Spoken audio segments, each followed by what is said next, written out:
주님과 함께하는 교회, 그리고 사랑과 마음 상담센터에서 2021년도 고난주간 말씀을 전하고 있습니다. 이번 고난주간은 나를 새롭게 하시는 예수 그리스도의 부활이라는 주제를 갖고 부활절을 향해서 하루하루 걸어가고 있습니다. 십자가와 마음이라는 이야기를 하고 있습니다. 오늘은 예수의 피에 대한 얘기를 좀 해보려고 합니다. 우리가 예수의 피를 언급할 때에 그 피는 무엇을 말하는 것일까? 혹시 이런 의문을 가져보셨습니까? 당연히 십자가에서 못 박히시면서 흘리신 실제 예수님의 육체의 피를 말하는 것이겠죠. 이 피는 결국 예수님의 죽음을 상징하는 의미가 되죠. 성경은 예수님의 십자가와 또 예수를 그리스도로 믿는 성도와의 관계를 세례라는 단어로 주님과 성도가 하나 되었다고 이야기를 합니다. 따라서 우리는 예수의 십자가의 보혈과 세례받음의 문제를 좀 생각해 봐야 되지 않겠냐라는 생각을 해봅니다. 예수님의 십자가의 죽음은 세례라고 표현됩니다. 성도의 세례란 주님의 십자가의 죽음과 더불어 함께 죽는 것을 의미합니다. 세례는 곧 연합을 의미하죠. 로마서 6장에서 이런 말씀을 우리는 보게 됩니다. 무릇 그리스도 예수와 합하여 세례를 받은 우리는 그의 죽으심과 합하여 세례 받은 줄을 알지 못하느뇨. 그러므로 우리가 그의 죽으심과 합하여 세례를 받음으로 그와 함께 장사되었나니 이는 아버지의 영광으로 말미암아 그리스도를 죽은 자 가운데서 살리신 것 같이 우리로 또한 새 생명 가운데서 행하게 하려 함이니라. 여기서 새 생명 가운데 행하게 하려 함이라 하니까 우리는 어떤 행동, 행위, 특정된 어떤 행동을 말하는 것 같은데 의미상으로는 새 생명으로 살아가게 하려 함이다라는 의미입니다. 그리스도를 죽은 자 가운데서 살리신 부활이죠. 우리가 얘기하는 부활. 부활절의 부활, 그 부활. 이 부활은 예수님이 부활하신 것 같이 나 또한 부활한 자가 되게 만든다는 얘기죠. 오늘도 내가 부활한 자로서의 삶을 살고 있다, 아니다 이 이야기는 새 생명을 갖고 살아가느냐, 새 생명이 없는 가운데 행위만 새 생명이 있는 사람처럼 하려고 노력하고 사느냐 이 차이입니다. 새 생명이란 누구를 말할까요? 새 생명은 분명히 예수 그리스도를 말합니다. 부활하신 예수 그리스도. 그 예수 그리스도가 내 안에 오시는 것, 내 안에 나와 함께 살고 계시는 것, 이걸 새 생명을 받았다는 얘기를 하거든요. 이 부분은 참 어려운 얘기죠. 바울은 지금 우리한테 물어봅니다. 세례받은 줄을 알지 못하느냐? 그리스도 예수와 합하여 세례를 받은 우리라고 말하면서 그의 죽으심과 합하여 세례받은 줄 알지 못하느냐? 그럼 이 세례는 뭐예요? 나의 옛사람을 십자가에 못 박아 죽인 것, 이거 모르냐? 이 얘기죠. 주님께서 십자가에 죽으신 것 같이 옛사람이 죽은 줄 몰라? 네가 십자가에 죽은 거 맞냐? 또 이 질문이기도 합니다. 우리가 옛사람이 십자가에 못 박아 죽였다. 이 말은 쉬운데 이 실제가 뭔지를 모르니 내가 십자가에 죽은 줄도 모르고 그저 담배 끊고 술 끊고 유행가 안 부르고 교회 열심히 나오면 옛사람이 십자가에 죽은 줄로 안다는 것이죠.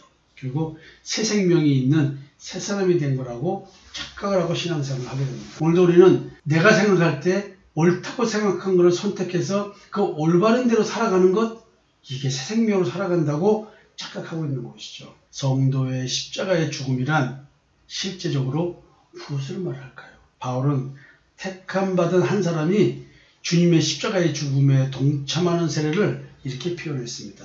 그리스도 예수의 사람들은 육체와 함께 그 정욕과 탐심을 십자가에 못 박았느니라. 주님이 십자가에 못 박혀 돌아가신 실제적 의미는 사람의 정욕과 탐심으로 구성된 죄된 본성을 십자가에 못 박아 죽인 것을 의미합니다. 이것은 단순히 비유적 사건이 아니라 문학적 표현이 아니라 지금 실존하고 있는 나에게 일어나고 있으며 반드시 예수를 그리스도로 믿는다고 한다면 체험되어져야만 하는 나의 십자가의 죽음의 사건입니다. 고난주간과 부활절을 맞이해서 주님의 십자가의 죽음의 사건은 내 사건이며 주님의 무덤에서의 부활의 사건은 나의 부활 사건이다. 이것이 정확하게 됩니다. 우리는 이 체험이 있어야지만 됩니다. 그래서 우리는 너무나 많이 얘기를 들었습니다. 기독교는 체험의 종교. 다른 체험이 아닙니다. 이 체험입니다. 암병이 고쳐지는 체험, 망했는데 기적적으로 다시 살아나가지고 엄청난 부를 이루는 것, 이런 체험이 아니에요. 우리가 진정 체험해야 될 신앙은 십자가의 죽음과 무덤에서의 부활, 이 사건이 체험되어지고 경험되어지는 신앙이어야 된다는 것이죠. 그냥 나에게 아무런 자각도 없는 역사적으로 발생한 십자가의 죽음과 무덤에서의 부활 사건, 이 사건에 대해 부여된 의미, 그냥 이건 이런 뜻이야. 이거는 주님의 십자가의 죽음과 무덤에서의 부활을 모욕하는 거예요. 예수 그리스도의 십자가의 죽음과 무덤에서의 부활 사건은 그냥 이야기가 아닌 거예요. 그 이야기가 이야기지만 그거는 이야기로 끝나는 것이 아니라 나에게 실제적 사건으로 다가와야 되는 것입니다. 예수의 피는 그림자로 주어진 구약의 사람의 죄사함을 위한 짐승의 피의 실제적 본몸이라고 성경은 증거하고 있습니다. 여러분, 성경을 다시 한번 봉독해 드리겠습니다. 히브리서 10장 1절입니다. 히브리서 10장 1절. 율법은 장차 오는 좋은 일의 그림자요 참 형상이 아니므로 해마다 늘 드리는 바 같은 제사로는 나아오는 자들을 언제든지 온전케 할 수 없느니라. 율법의 613개의 조항을 철저하게 지켰다 할지라도 그 율법을 지키는 것은 그냥 그림자로서의 지키는 거기 때문에 나를 실제적으로 온전하게 할 수 없다는 것입니다. 히브리서 8장 5절에서는 저희가 섬기는 것은 하늘에 있는 것의 모형과 그림자라. 율법적 제사를 지키고 율법의 기준대로 삶을 살아가는 것, 이것은 하늘에 있는 것의 모형과 그림자를 따라 사는 것밖에 안 되는 거예요. 이게 참 형상을 따르는 게 아니라는 거예요. 모세가 장막을 지으려 할 때에 지시하심을 얻은 것 같이 가라사대 산과 모든 것을 산에서 네게 보이던 본을 쫓아 지으라 하셨느니라. 그들아 다 지으라, 이 말은 뭐냐면 모형과 그림자니까 진짜 본 몸을 찾으라 이 얘기예요. 그래서 히브리서 9장 13절에 염소와 황소의 피와 및 암송아지의 재로 부정한 자에게 뿌려 그 육체를 정결케 하여 거룩케 하였거든, 이런 얘기를 합니다. 근데 또 이런 우리로 하여금 하나님을 섬기기 위해서는 행위로 온전케 해서 자기 의를 추구해야 되는 줄 알았는데 그게 아니라는 거예요. 이런 행위적 신앙은 나를 온전케 할 수 없는데, 그 온전케 한다는 말의 의미가 뭐냐면 양심을 온전케 못한다는 거예요. 사람의 양심을 온전케 할 수 없는 짐승의 피, 이 짐승의 피는 사람으로 하여금 하나님을 제대로 섬길 수 없게 한다는 거예요. 왜냐하면 양심을 온전하게 못하기 때문에. 히브리서 10장 4절에 이는 황소와 염소의 피가 능히 죄를 없이 하지 못합니다. 행위만 이루어지지 실제 죄는 없이 못한다는 거예요. 이제 우리가 아무리 이 땅에서 거룩하고 경건하게 살고 지 아무리 희성적으로 살고 그 어떻게 산다 할지라도 내 마음속에 죄는 없게 할 수 없다는 거죠. 사람의 양심을 온전케 할 수 없다는 거죠. 사람의 양심을 온전케 할 수 있는 피는 짐승의 피가 아니라 예수의 피뿐이라는 거예요. 그 사람으로 하여금 하나님을 섬길 수 있게 해줄 수 있는, 하나님께서 나를 하나님을 섬길 수 있게 해주시는 거예요. 그래서 하나님을 섬길 수 있게 해줄 수 있는 신은 그분이 참신인데 오직 여호와에 의해서만 이루어지는 그 권능의 역사, 그것이라는 거죠. 이것이 바로 뭐냐면 십자가의 죽음과 무덤에서의 부활이라는 것입니다. 성령이 이로써 보이신 것은 첫 장막이 서 있을 동안에 성소에 들어가는 것이 아직 나타나지 아니한 것이라. 이 장막은 현재까지 비우니 이에 의지하여 드리는 예물과 제사가 섬기는 자로 그 양심상으로 온전케 할 수 없나니 이런 것은 먹고 마시는 것과 여러 가지 씻는 것과 함께 육체의 예법만 되어 개혁할 때까지 맡겨둔 것이다. 그러니까 개혁할 때까지라는 말이 뭐냐면 예수님이 인간의 모습으로 오셔서 십자가에서 죽으시고 무덤에서 부활하신 이 부활 사건이 있을 때까지 행위를 통해서 이와 같은 것을 깨닫게 하기 위한 역사라는 거예요. 그러니까 여러분들이 지금 성경에 나와 있는 이런 말씀들이 정말로 글자가 아니고 문자가 아니고 내게 이루어지는 사건이고 영적 사건이고 내가 반드시 깨달아야 될 것이라는 것이죠. 이런 말씀을 어마어마하게 많이 드려도 이것은 영적인 사건이라 우리가 그냥 지식적으로 알고 있다고 될 문제가 아니라는 것이죠. 우리가 하나님께 드리는 예배는 영적 예배를 드려야만 됩니다. 행위로 율법주의자대로 아무리 화려한 예배를 드려도 그 예배는 받아주는 예배가 아닌 거예요. 지금 우리가 그동안의 신앙생활을 진짜 잘 돌이켜봐야 됩니다. 하나님이 원하시는 영적 예배는 내 마음에 예수의 피가 뿌려져서 그 뿌려진 결과로서 드려지는 예배가 되어야 된다는 것이에요. 첫 언약이나 두 번째 언약인 새 언약이나 성경은 모두 피로 세운 것입니다. 첫 언약은 짐승의 피죠. 두 번째 언약은 예수의 피인 거예요. 피는 모두가 사람의 죄를 없애기 위한, 사함받기 위한 신앙적 노력입니다. 짐승의 피는 그리스도가 오시면 이 피가 필요한데 그리스도로 인해서 이 피가 발생할 거야. 그러니까 너희들은 그걸 소망하면서 이 행위를 하면서 그걸 깨달아야 돼. 이걸 가르쳐주는 건데. 근데 사람이 죄를 용서받아야 할 이유가 무엇일까요? 여기서 말하는 죄사함, 죄용서함 얘기할 때 우리는 이 땅에서 도덕과 윤리 적용을 가지고 얘기할 확률이 높습니다. 그 다음에 법적인 죄도 있을 수 있겠죠. 이것은 내 양심의 기준이 돼서 내 양심에서 양심이 재판관이 돼서 넌 죄를 졌어? 죄를 짓지 마. 죄를 지려고 해? 지면 안 돼. 지금 이런 걸 가지고 얘기하는 거거든요. 그러니까 내 양심에서 나를 죄에 있다 없다 판단하는 것. 그러니 양심에서 조그만 가책만 들어도 우리는 죄책감을 느끼게 됩니다. 그러니 사실은 죄사함 받는다, 죄 용서함 받는다는 얘기는 우리의 양심과 연관된 표현입니다. 우리가 하나님을 만나려면 죄 없는 자가 되어야 되거든요.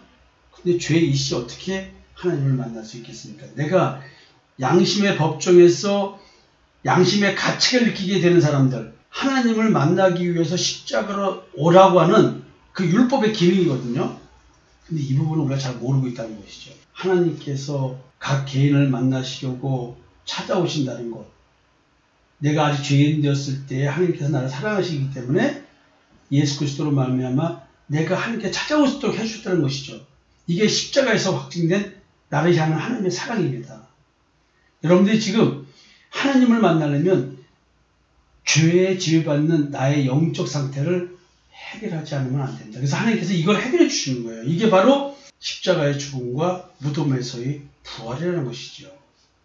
사람의 죄를 용서함 받기 위해서 지성소에 있는, 그래서 짐승의 피를 뿌렸듯이, 제단에 짐승의 피를 뿌렸듯이, 그때도 언약의 피라고 불렀지만 두 번째 언약인 새 언약의 피, 즉 예수의 피가 뿌려지는 곳, 그 그릇은 어딜까요? 짐승의 피가 뿌려지는 제단, 뭘 말할까요? 그릇. 우리의 마음이 그릇인 것이죠. 우리가 이 보배를 진리그릇에 가졌으니 이는 능력의 힘이 큰 것이 하나님께 있고 우리에게 있지 아니함을 알게 하려니라. 이 진리그릇에 담긴 보배가 뭐냐면 예수 그리스도, 예수의 피 뿌림인 것이거든요. 여러분, 내 마음의 진리그릇은 여기에 피가 뿌려지는 거예요. 우리가 마음의 뿌림을 받아 양심의 악을 깨닫고 몸을 맑은 물로 씻었으니 참 마음과 온전한 믿음으로 하나님께 나아가자. 아무리 우리가 바르게 살려고 노력해도 되지 않는 이유는 양심의 악을 깨닫지 못하기 때문에 안 되는 거예요. 행위는 아무리 해봤자 안 됩니다. 결국 내 마음 속, 무의식 속에서 나는 거짓된 존재고 부패한 존재이기 때문에 이 문제가 풀어지지 않으면 겉으로 암만 잘하려고 해도 되지 않는다는 것이죠. 그래서 하나님께서는 우리로 하여금 참마음과 온전한 믿음을 가진 상태로 나오라 라고 요구를 하는 것입니다. 그래서 하나님께서 너희 몸을 거룩한 사한 제물로 드리라, 이것이 너희가 드릴 영적 예배라, 이렇게 말씀하시면서 우리로 하여금 기준을 지키는 그런 행위적 신앙이 아니라, 행위적 제사가 아니라 나의 상한 마음을 고쳐달라고 나 자신을 제물로 드리는, 나의 마음을 제물로 드리는 이런 예배를 드리라는 거예요. 그래서 예배는 드리는 자의 입장이 중요한 것이 아니라 받아주는 자의 입장이 중요한 것입니다. 내가 아무리 거룩하게 하나님께 예배를 드려도 하나님이 안 받아주면 소용없잖아요. 누가 볼 때 나는 엉터리 예배를 드리는 것 같은데 하나님이 받아주면 그건 최고의 예배잖아요. 여러분들이 이런 말들의 의미가 무엇인지를 잘 느끼고 깨달아야만 됩니다. 신령과 진정으로 예배드리는 자들, 자기 몸을 거룩한 산제물로 드리는 예배자, 상한 심령을 드리는 예배자, 이 예배자가 영적 예배를 드리는 것입니다. 고난주간을 통해서 우리가 이런 거를 깨닫고 시간들이 되었으면 좋겠습니다. 오늘 예배는 하나님이 받으시는 겁니다. 내가 드리는 것, 옛사람 상태에서는 아무리 좋은 재물을 갖다 드려도 하나님은 거짓되고 부패한 마음에서 나오는 예배이기 때문에 썩은 냄새가 나서 사망의 몸의 냄새가 나서 다 드릴 수가 없습니다. 하나님께서 코를 막고 입을 막고 귀를 막으실 뿐입니다. 그런 예배는 성전의 뜰만 받는 예배인 것입니다. 성전의 뜰을 밟지 말고 성소와 지성소로 들어가서 진정으로 하나님을 만나는 그런 우리들이 되었으면 좋겠습니다. 오늘 고난주간 3일차입니다. 성도 여러분, 고난주간 주님의 십자가를 생각하면서 하루를 보내셨으면 좋겠습니다. 감사합니다.